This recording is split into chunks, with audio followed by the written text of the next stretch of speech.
Hola, ¿qué tal? ¿Cómo estás? ¿Cómo te ha ido? Te bendigo en el nombre del Señor Jesús y le pido a Dios que estés bien.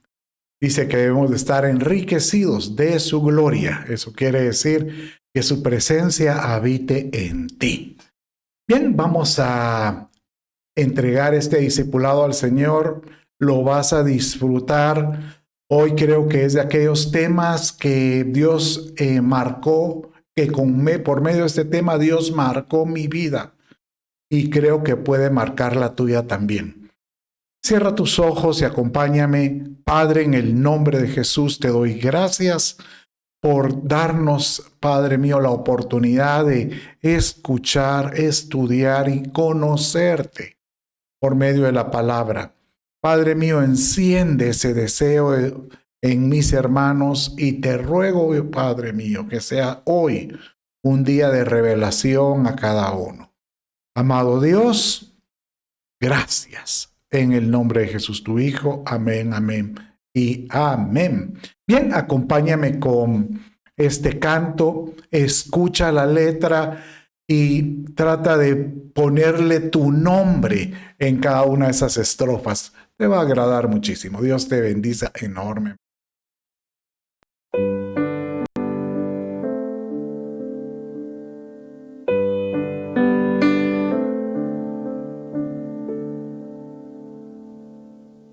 Con tus palabras en mí, quiero vivir en tu voluntad. Escribe tu historia en mí, quiero estar cerca de ti. Vivo para cumplir tus sueños, quiero estar cerca de ti. Vengas perfecto mi camino, viviré junto a ti. Se trata de ti, se trata de ti, Jesús. Se trata de ti, mi adoración. Se trata de ti, de ti.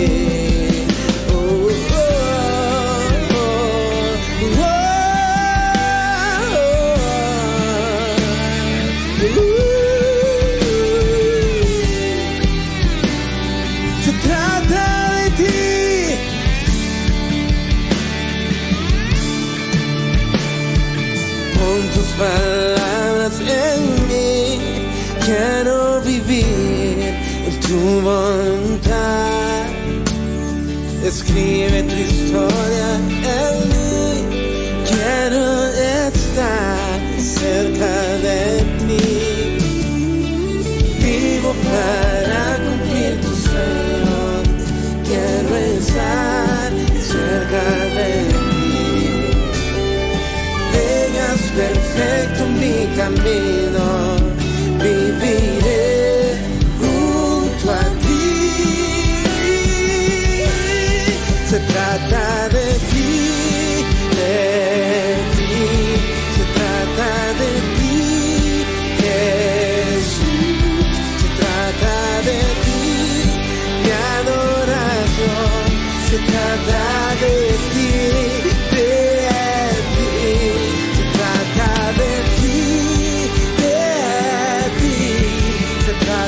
de ti, Jesús. Se trata de ti.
trata de ti, solo de ti, Señor. Hermoso canto de Julito Melgar. Aleluya. No sabes cuánto cuánto me toca un canto como este de un adorador como lo era Julio. Realmente llega al corazón y nos hace reflexionar mucho. Todo se trata alrededor de la vida de Jesús y lo que estemos dispuestos a caminar por Él y a entusiasmarnos por Él. Bien, vamos entonces a entrar de lleno a la enseñanza que continuamos hoy con relación al discipulado de ¿quién eres? ¿Quién eres? ¿Recuerdas que empezamos la semana pasada y ir alrededor de la identidad en Cristo? ¿Y por qué es tan importante el tener nosotros un concepto claro de lo que como Dios nos ve y como nosotros nos vemos? Porque si nosotros nos vemos como Dios nos ve en el estadio o en esa trayectoria donde vamos, ten por seguro que el Espíritu de Dios provoca en el hombre una realización y uno está satisfecho de saber que tiene un propósito y que su nacimiento tenía sentido. Todo gira alrededor de decirle, Señor, ¿realmente estoy haciendo mi propósito? Y ¿qué es eso para poder conocer el propósito? Pues conocer mi identidad. Porque el que conoce tiene clara su identidad en Cristo, tiene claro su propósito y eso le da un destino. Sabe a dónde, qué es lo que tiene que hacer y a dónde va, no solo en esta tierra, sino en la tierra venidera. ¿Qué significa esto de identidad? Vamos a hacer una reseña de lo que vimos la semana pasada. Pues es un conjunto de rasgos, características de un cristiano que permiten distinguirla de otros en un conjunto. Es una definición, de un diccionario, pero realmente define muy claro rasgos, características que uno tiene. Y la identidad, pues obviamente se vuelve casi como una posición, una ubicación. En ciertos momentos tú tienes una identidad como un rango, ¿verdad? Y el Señor pues nos quiere galardonear continuamente a aquel que provoca en sí mismo buscar más de Él. Tal es así que el que tiene claro lo que hace, lo manifiesta, lo expresa. Mi Señor Jesús fue alguien que manifestó claramente qué era su propósito o qué era lo que Él creía. Vaya conmigo y vamos a leer como dice la escritura aquí. Y dice, Jesús en Marcos 8:29 dijo así, y vosotros, le preguntaba él a sus discípulos con relación a lo que decían las personas alrededor de quién era Jesús. Algunos decían que era Juan el Bautista, otros decían, no, es Elías. Y él les preguntó a ellos, ¿y ustedes quién dicen que soy yo? Y Pedro muy acertadamente le dijo, tú eres el Cristo, el Hijo del Dios viviente. Y a esta respuesta, Jesucristo le dice, wow, esto no te lo reveló sangre ni carne, sino te lo revelaron de los cielos. Y sobre esta piedra, refiriéndose a esta declaración, no es a Pedro, es a la declaración de Pedro, que él era el Cristo, el Mesías, él iba a edificar el Mesías, él iba a edificar su iglesia. Aleluya por ello. Bueno, entonces, ¿por qué es tan importante esto? Porque el Señor, así como Él se definía con su identidad, le pregunta a su amada, a su iglesia, ¿quién eres tú? ¿quién eres tú? Vaya conmigo y lo vamos a leer aquí mismo, con la figura de Ruth. Y Ruth viene y se acerca. Ruth es el libro de Ruth, que es el que conocemos, pero Ruth es un libro que está yo creo que es una de aquellas enseñanzas que el Señor permitió. ¿Para qué? Para que nosotros nos identificáramos por medio de esos personajes. Y Ruth es la figura de la iglesia. Y Booz, que es la persona con quien se desposó, es la figura nada menos que de Jesús. Y dice que Booz le pregunta cuando ella llegó sigilosamente en la noche a sus pies, que es una enseñanza linda porque te dice, tú tienes que acercarte sigilosamente, tienes que acercarte calladamente, sin pompa, sin nada, a sus pies para adorarlo, para que Él te hable. Y de esta manera, Él pregunta, ¿quién eres? El Señor te pregunta, ¿tú sabes quién eres? Y ella respondió muy segura, yo soy Ruth, tu sierva, que tú puedes decirle, yo soy tu iglesia, yo soy tu hijo, yo soy tu siervo, yo soy tu discípulo, pues, y que tú le puedas enseñar, extiende, como ella le dijo, extiende pues tu manto sobre tu sierva, por cuanto eres pariente cercano. En este caso, ella estaba utilizando la ley del levirato, que decía que si una quedaba viuda y ella podía llegar con alguno de los hermanos de su ex esposo, de su difunto esposo, y si la persona tenía pues no estaba casado, él podía llegar a decirle, ¿podrías tú extenderme sobre mí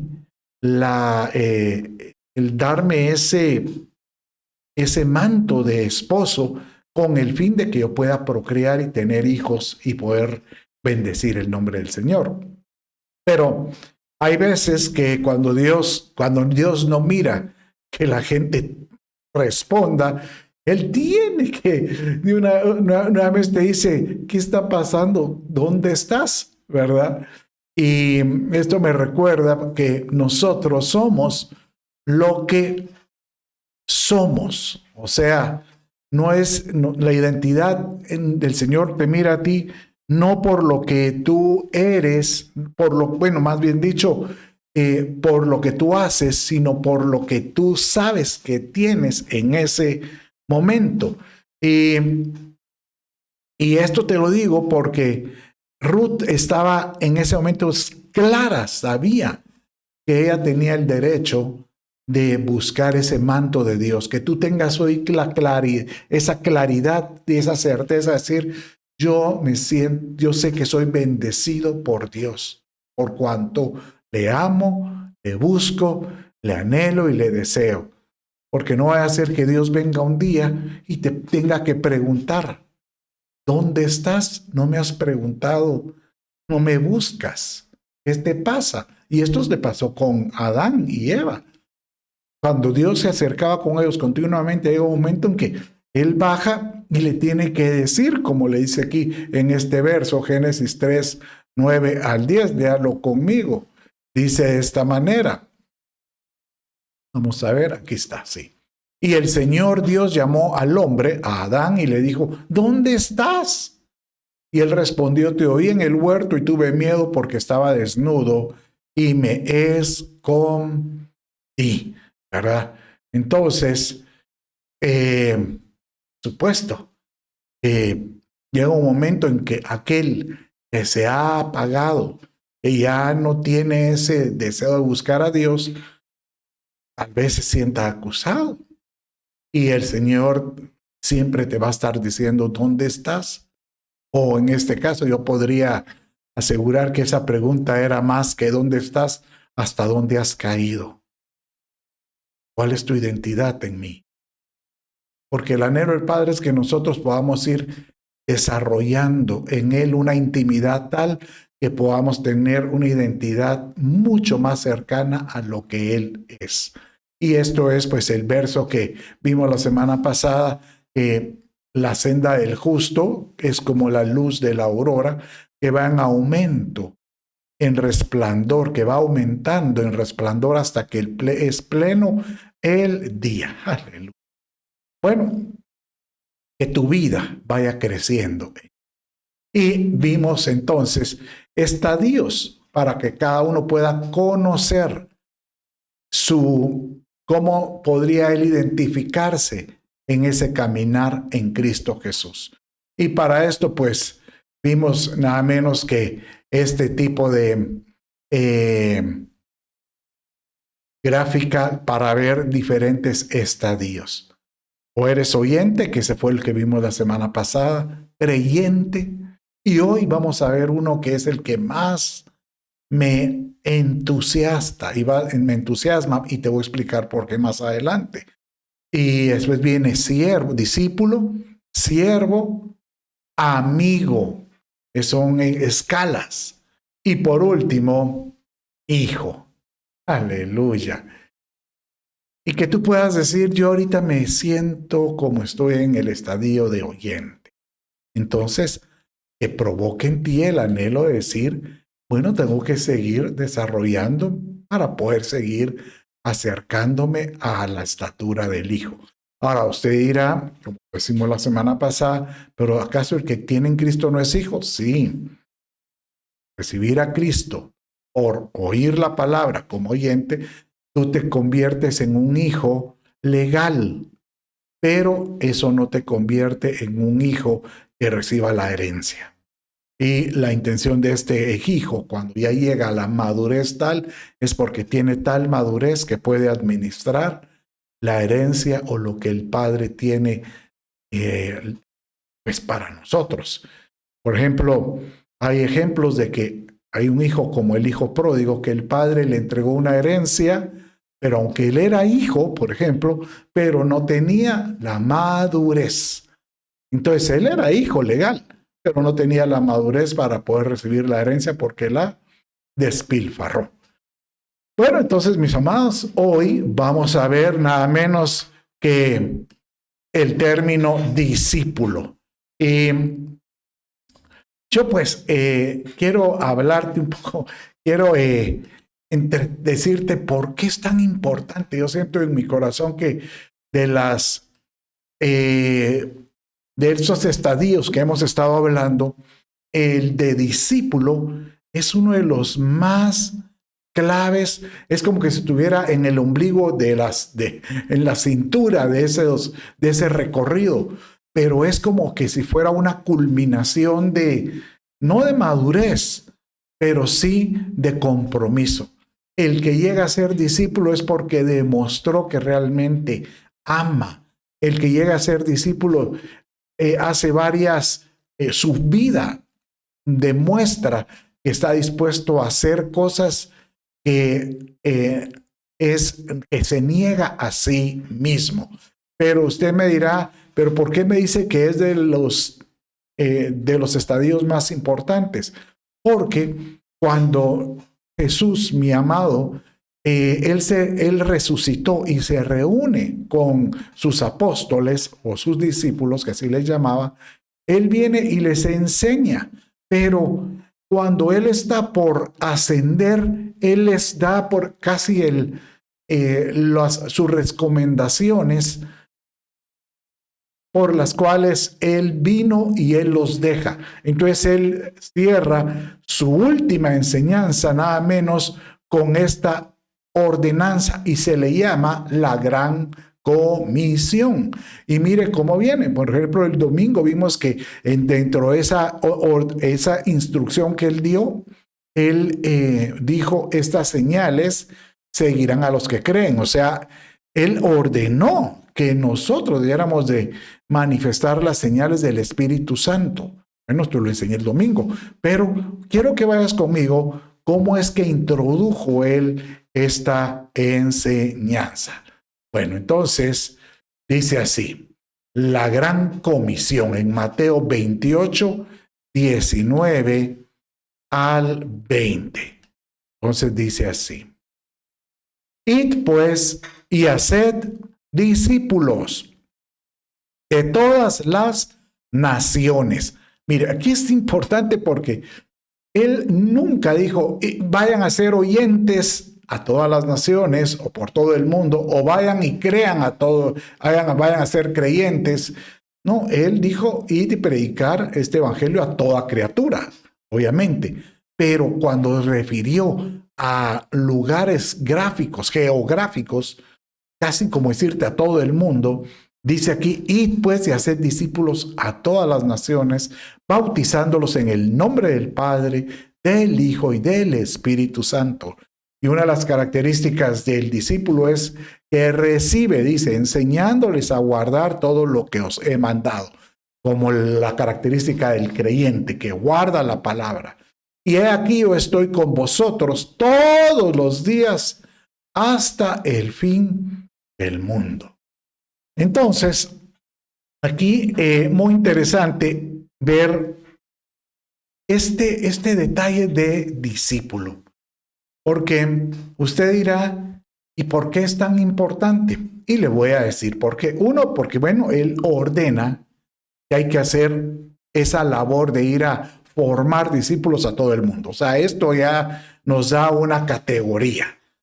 Pero cuando uno lee la palabra discípulo, es curioso que la palabra discípulo como tal apareció en el Nuevo Testamento. Entonces uno debe de preguntarse si era algo tan importante que Jesús dijo que llenen la tierra de discípulos, ¿por qué no lo definió? ¿Por qué no lo explicó?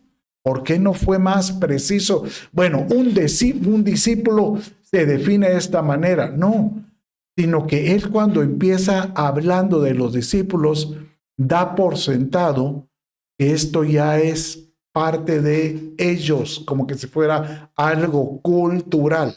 Y literal, así es. Realmente el discípulo, cuando uno lo mira en el diccionario, dice que es un seguidor de una instrucción o una enseñanza. Y cuando hablamos de seguidor es como alguien que ha sido entrenado. Y por eso usted mira en su pantalla aquí la palabra aprendiz, ¿verdad? Ellos, para un judío, el desarrollar el concepto de discípulo lo asociaban con el término de ser un aprendiz. Es como cuando una madre, por ejemplo, no podía criar o amamantar a un hijo, venía y se lo entregaba a una nodriza. Y esta nodriza le daba el pecho y le daba, pues, la educación básica, ¿verdad? Y entonces uno confiaba en una nodriza como alguien que fuera a mentorear de una forma adecuada, ¿verdad? Inclusive, ahorita que vamos a ver un ejemplo de aprendiz, me recuerda, ¿se acuerda aquel verso que dice en Proverbios, me parece que es 21:6, instruye al niño en su camino y cuando fuere viejo, nunca se apartará de él, o 21:4. Y dice de esta manera, esta palabra instruir en el original hebreo, porque esto se escribió en el hebreo, en el Proverbios, es una palabra hebrea que significa que el original es entrena. O sea, no solo es instruir, es entrenar. Entonces, realmente el verso debería decir entrena, obviamente después de una enseñanza o una instrucción, al niño en su camino. Y cuando fuere viejo nunca se apartará de él. Y la palabra su camino pues se podría connotar, eso yo lo enseñé en otra oportunidad, pero su es una connotación que significa declaración, camino es dirección, o sea que declaración o decreto, o sea que en otras palabras podríamos decir que ese verso es entrena a tu hijo en el decreto que tú le proclames, que tú le declares. Y es casi el concepto de formar un discípulo. Aprendiz. ¿Saben cómo es que ellos formaban aprendices? Y oiga, este es el concepto lindo.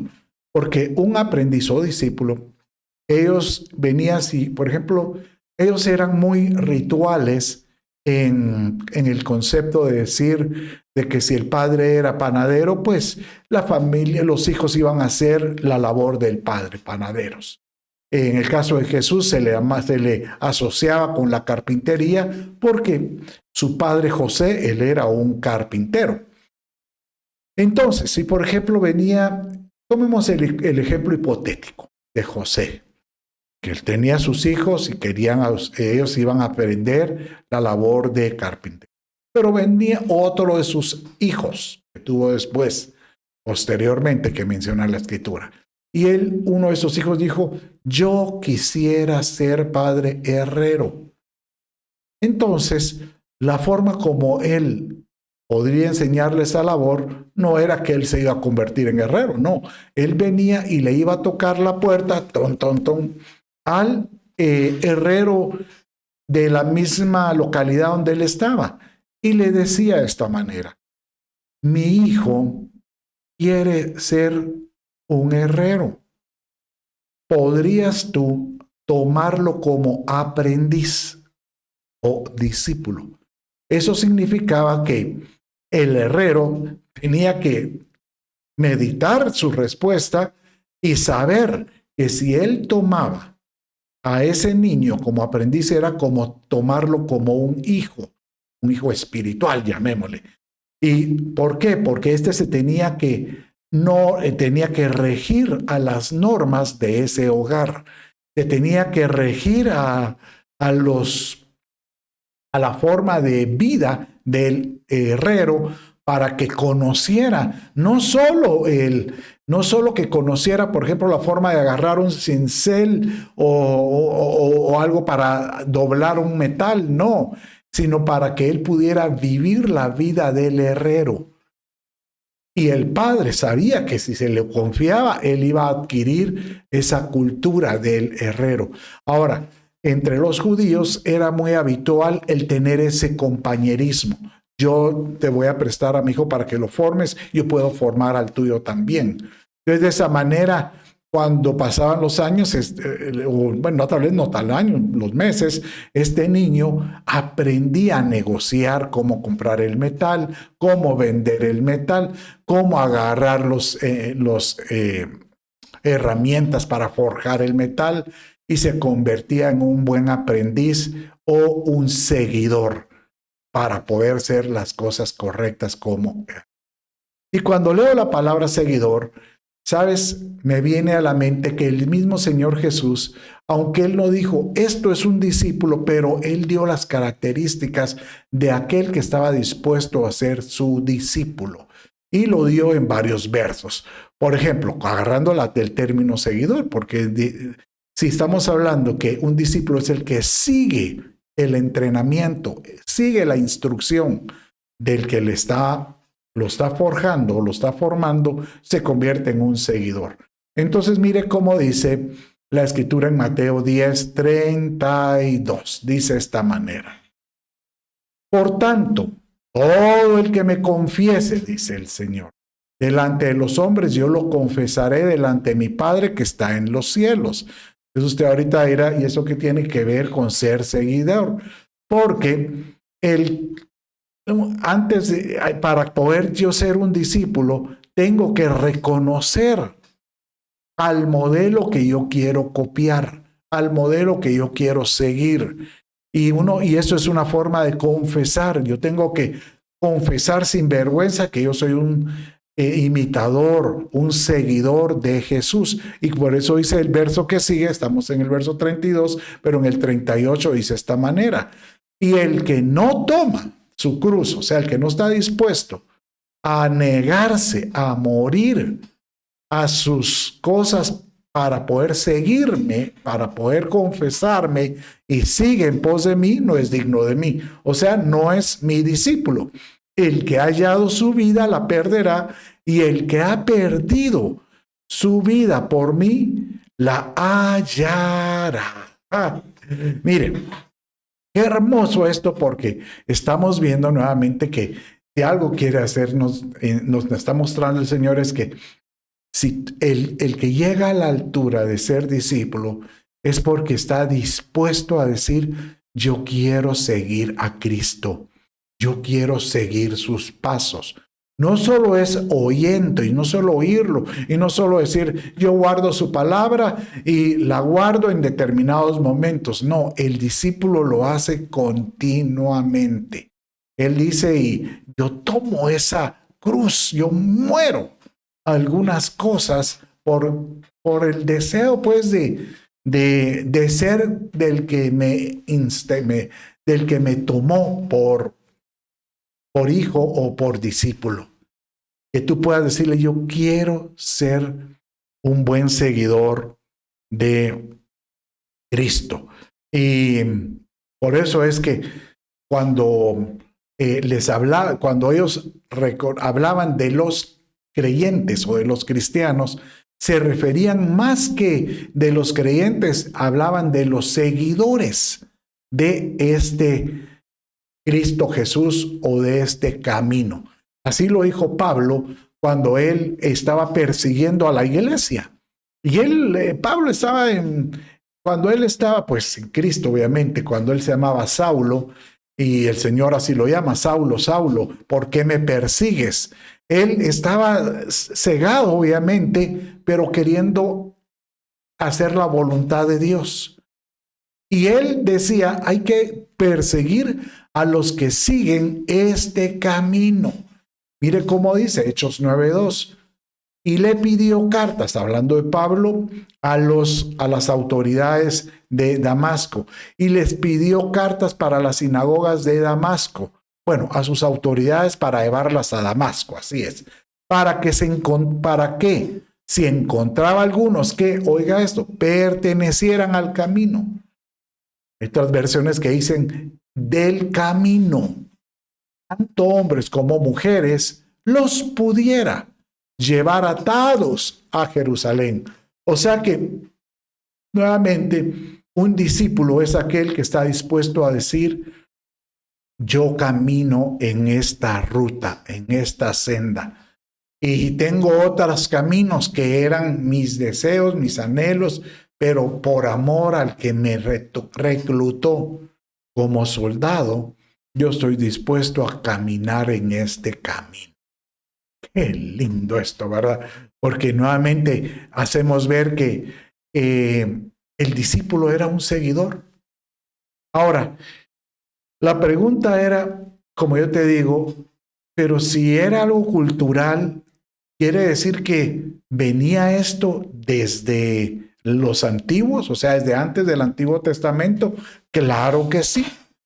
Si Jesús esto no era una nueva doctrina, llamémosle así, como la del nuevo pacto, que era el Espíritu Santo, como era tener a Cristo en el corazón, como era el bautismo, por ejemplo, en agua, que esto de alguna manera era algo novedoso y algunos estaban asombrados. Pero el hacer discípulos realmente era algo que ya venía en su sangre, ya venía algo como propio de ellos.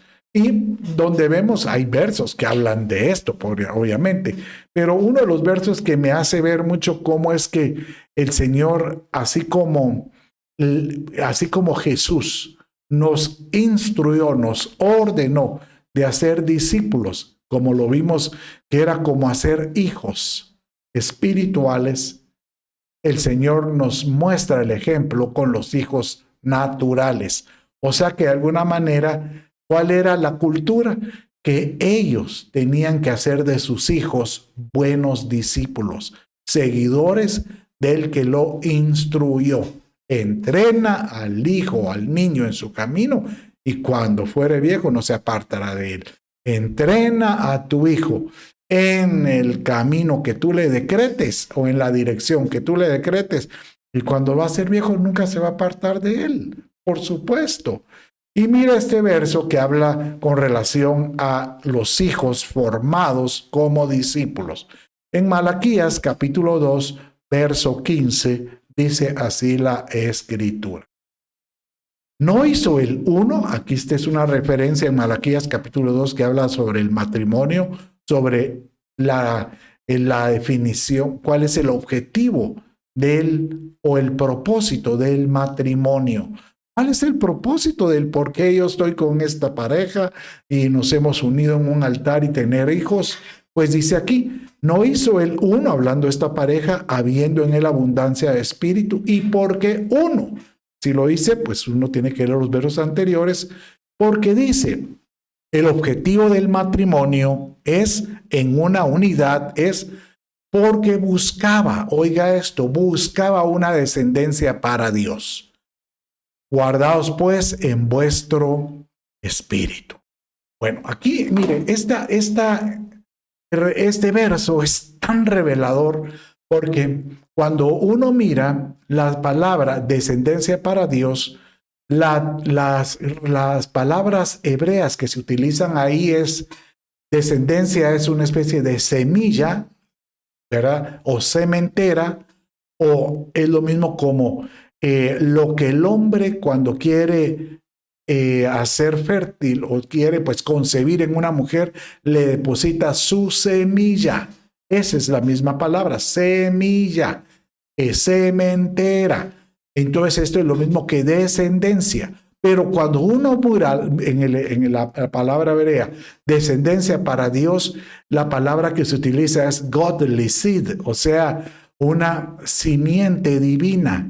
O sea que la intención de poder presentarle a Dios una descendencia es una descendencia o unos discípulos, llamémosle así, con carácter de reino, con carácter de Dios, con una simiente que pueda caminar bajo el estilo de vida de oyentes, de creyentes, de discípulos, de siervos, de amigos, hasta llegar a ser hijos. O sea, esta era la intención que el Señor le dijo, tú tienes que enseñarles a ellos a que van a ser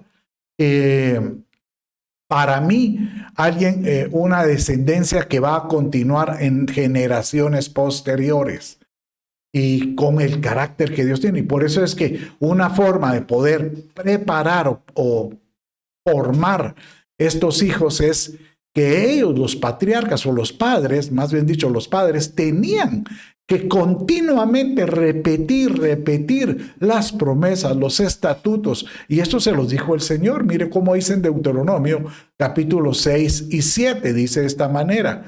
Y estas palabras, o sea, los preceptos, los estatutos, los mandatos, la forma de poder comunicar lo que era el reino de Dios. Y estas palabras que yo te mando hoy estarán sobre tu corazón y las repetirás. Repita conmigo, y las repetiré a mis hijos. Y hablarás de ellas estando en tu casa, andando por el camino. Mire, al acostarte y cuando te levantes. Entonces la pregunta dice uno, ¿eso quiere decir que yo tengo que estar con el hijo a la par todo el tiempo? No, lo que está diciendo es que tu estilo de vida para poder formar a tus hijos como discípulos tienen que ser viendo tu vida misma.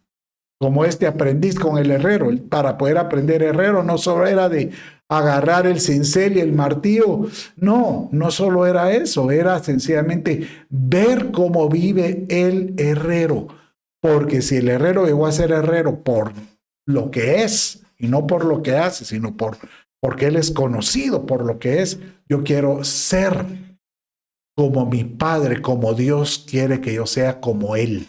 Y de esta manera, los hijos tienen que ver a sus papás siendo un reflejo en todo, durante el día, en su trabajo, en el comedor, en la casa. Por eso es que ahora en esta pandemia, en este encierro, salió a luz mucho el corazón de la conducta de muchos, porque ahí realmente las personas tuvieron que ser en casa tal como son. No pudieron tener máscaras, tenían que ser tal como son. Y bendito sea Dios porque muchos enderezaron su camino para poder reflejar el carácter de Dios a sus hijos. Bueno, entonces, viendo de esta manera, usted se preguntará, entonces este concepto de formar hijos o una simiente o descendencia es muy antiguo, es muy antiguo. Dios, cuando hablaba de que formáramos una descendencia, era que tuviera el carácter de Él. Y lo vamos a ver, por ejemplo, el ejemplo con Noé. Imagínense, Noé prácticamente ahí comienza una nueva etapa, una nueva humanidad, llamémosle así. Porque lo mismo que Dios le decretó a Adán y Eva, también se lo decreta a Noé, ¿verdad? Y él le dice de esta manera: bendijo Dios a Noé y a sus hijos y les dijo: fructificad, lo mismo que le dijo a Adán y Eva, y multiplicaos y llenad la tierra. Mismo. Ahora, ¿cómo lo va a hacer? Obviamente tiene el verso 9, más adelante.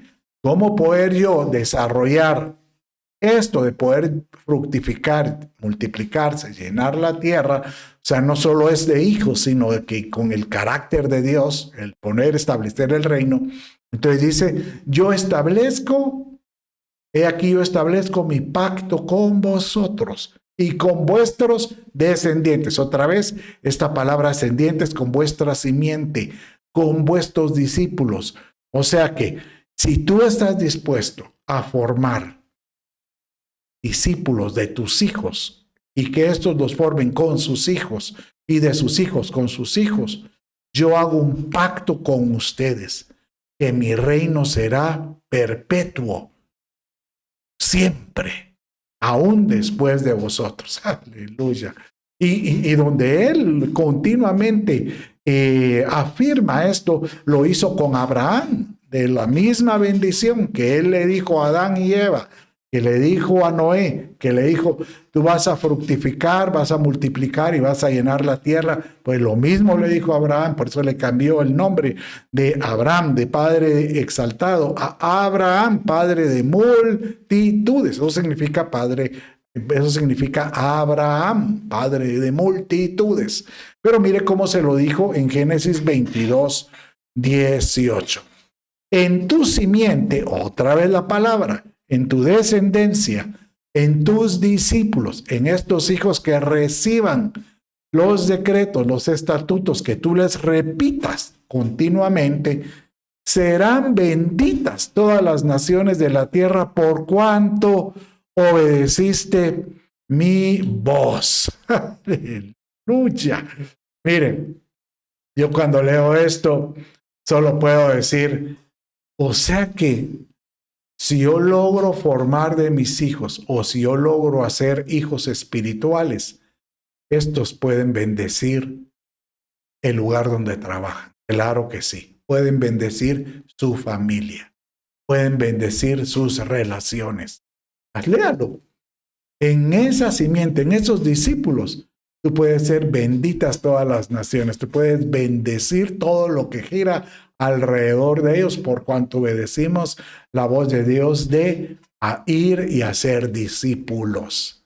Qué lindo, ¿verdad? Por eso es que cuando Jesús les hablaba a ser discípulos, ellos decían: wow, esto él nos está hablando de cómo es que nosotros tenemos que formar a nuestros hijos,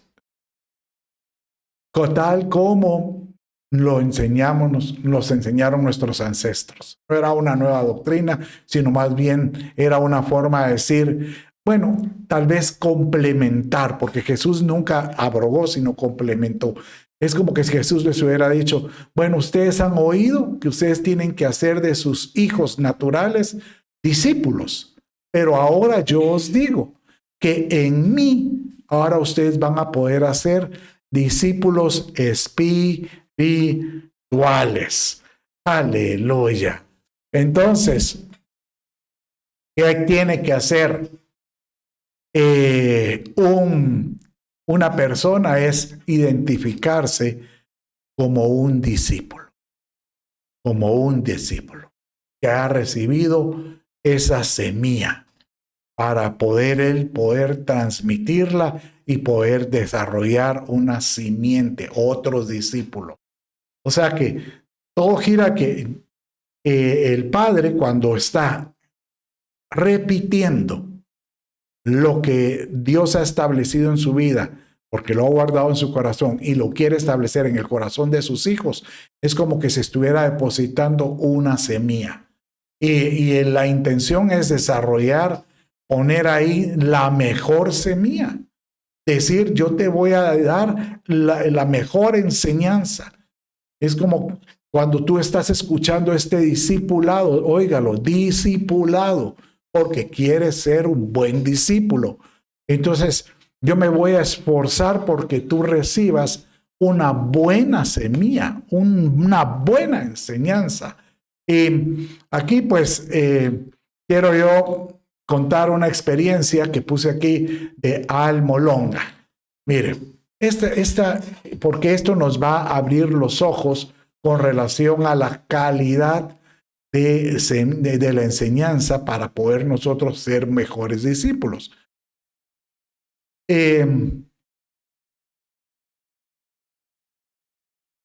Sí, en un viaje que yo, bueno, en mi época de estar viajando, discipulando pastores, me tocó ir al Perú. En ese entonces aprovechamos con Viti a tomar también unos días de vacaciones.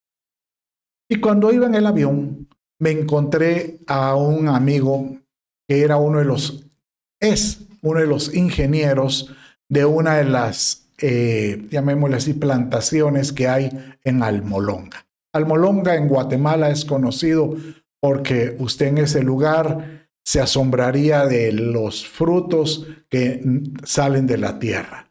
Mira una zanahoria y es del tamaño de mi antebrazo, ¿verdad? Yo bromeo porque digo, cuando una mujer espera a su marido que viene trasnochado, lo espera con un zanahoriazo. bueno, miren, un repollo, solo un repollo puede pesar 10 kilos o 25 libras. Y realmente, bueno, yo he visto fotos de personas que trabajan en la tierra con un repollo aquí a tuto. Es impresionante el concepto. Bueno, pero la cosa es que cuando yo me junto con él, yo empecé a bromear con él. ¡Hala, verdad, Almolonga! Lo que ustedes tiren ahí a la tierra se hace grande, ¿verdad? O sea, cualquier semilla que le ponga se hace grande. Y se me quedó viendo él y me dijo, ¿sabe, pastor? Usted está equivocado. ¿Y por qué estoy equivocado?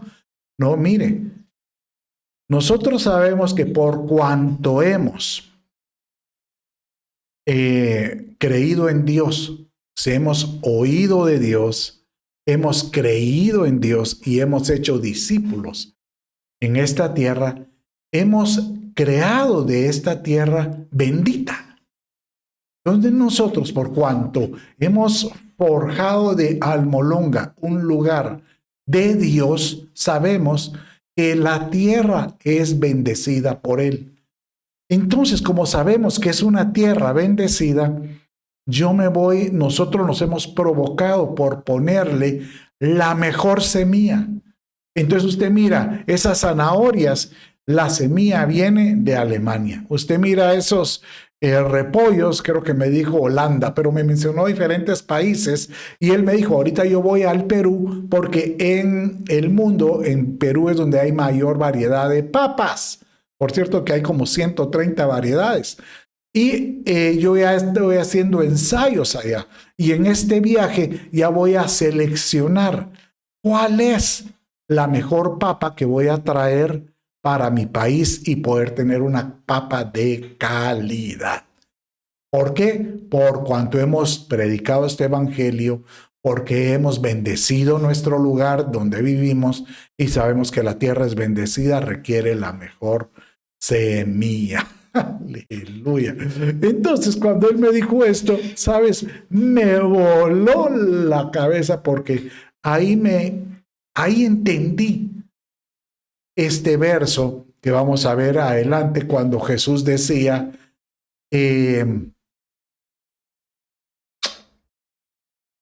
que cada uno es conocido por los frutos que tiene. Mire cómo dice. En Mateo 7, versos 16 y 17, dice de esta manera la Escritura. Por sus frutos, dice, los conoceréis. O sea, somos conocidos por los frutos. ¿Acaso se recogen uvas de los espinos o hijos de los abrojos? O sea, lo que está entendiendo es que obviamente si usted siembra una semilla de maíz, ¿qué va a salir? Maíz. Si usted siembra frijol, frijol. Así todo buen árbol da buenos frutos, pero el árbol malo da frutos malos. Entonces, mire, cuando uno mira este verso de los frutos malos y los frutos buenos, ¿sabe qué es lo que da? Que tú puedes estar queriendo servir a Dios y querés buscarlo y quieres mostrarle a Él que tu vida refleje lo mejor que Él tiene. Y el Señor te dice, haces bien, pero identifica que el fruto que tú tienes sea bueno, porque eso quiere decir que uno puede estar haciendo cosas queriendo que sean para Dios, pero a lo mejor el fruto es malo. Y si el fruto es malo, pues Él mismo te dice, como dice el verso que sigue ahí mismo, lea conmigo, no puede el buen árbol, vamos a ponerlo en grande, no puede el buen árbol dar malos frutos, ni el árbol malo dar frutos buenos. Todo árbol, mire esto, eso lo dijo Jesús, todo árbol que no da buen fruto es cortado y echado en el fuego. Aquí, así que por sus frutos los conoceréis. Aleluya. Miren, aquí no está diciendo de que si tú estás dando mal fruto, al infierno, porque ahí te va a tocar el lago de fuego y azufre. No. Aquí es una metáfora y está diciendo, tú tienes que identificar como el agricultor lo haría. Si tiene un árbol que está dando malos frutos, bueno, lo correcto es decir, seguramente esta semilla que coloqué aquí no estuvo buena. Y tal vez sea bueno cortar desde la raíz. Por ejemplo, dice en Mateo 3, me parece, bueno, pero en otra porción de la escritura dice relaciona a lo mismo, que si uno agarra esa planta, es cortarla desde la raíz, dice en el otro evangelio. Creo que es Marcos. Bueno, cortarla desde la raíz. Entonces, aquí lo que está diciendo, no está diciendo que te vas a ir al infierno, sino que meditar nuevamente, sí, tú sabes que no has estado dando un fruto bueno, sino que fruto malo, ahora tú dirás, ¿y cómo sé yo cuál es bueno? Bueno, espérame. Entonces lo bueno es mejor arrancar las raíces. ¿Qué es las raíces? Los fundamentos, las creencias, o sea, ¿qué es la enseñanza o la calidad de semilla que tuviste para poder hacer lo que crees, para poder dar fruto en lo que crees, para poder obrar en tus fundamentos? Porque a lo mejor tu fundamento es muy liviano o no tienes mucha convicción, y es bueno mejor tener una semilla que te revele, que te muestre realmente que tienes que tener un fruto agradable. Ahora usted dirá, ¿cómo sé yo si tengo un fruto bueno o un fruto malo? Obviamente, otra vez con el concepto que hablábamos, la semilla. Tú sabes que estás dando un fruto bueno, porque el fruto uno lo da siempre a otra persona, a un semejante, que viene y cuando toma de tu fruto, hace esto. No es un fruto para Dios, no, el Señor siempre los va a ver, pero lo importante es hacia otras personas. Y cuando Él muerde ese fruto, dice, qué fruto más agradable, qué vida. Lo que veo yo en esta persona me agrada, me convence. Esta es una persona que tiene algo que me va a servir en mi vida. Entonces, la persona cuando mira algo agradable de ti por el fruto que le diste, ya sea tus obras, tus hechos, tu vida, tu palabra, él está dispuesto a agarrar esa semilla y llevársela y sembrar.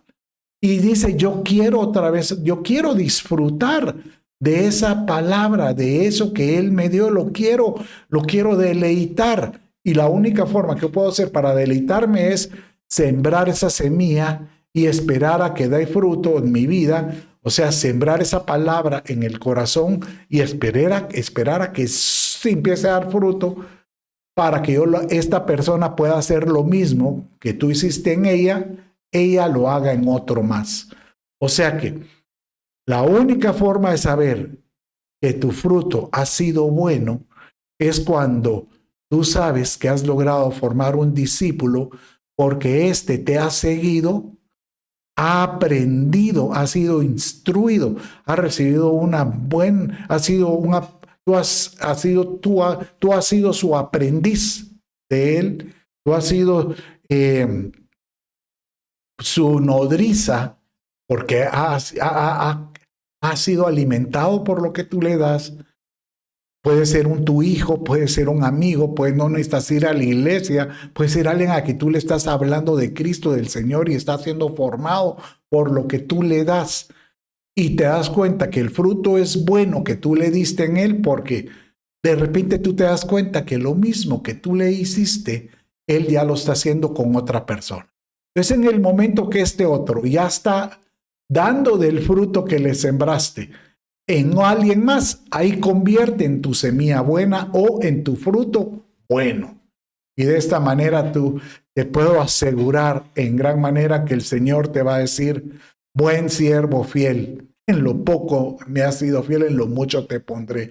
Bien hiciste en esforzarte, en provocar en tu vida de ser un testimonio para que otros traten de imitarte. Bien lo hiciste. Y estos otros ya quieren hacer lo mismo en otras personas. Bien lo hiciste. Por tus frutos serás conocido. Yo te digo que podamos ser conocidos en el cielo. Ya estamos por terminar y yo quiero ministrar en este momento tu vida. Aleluya. Mi amado,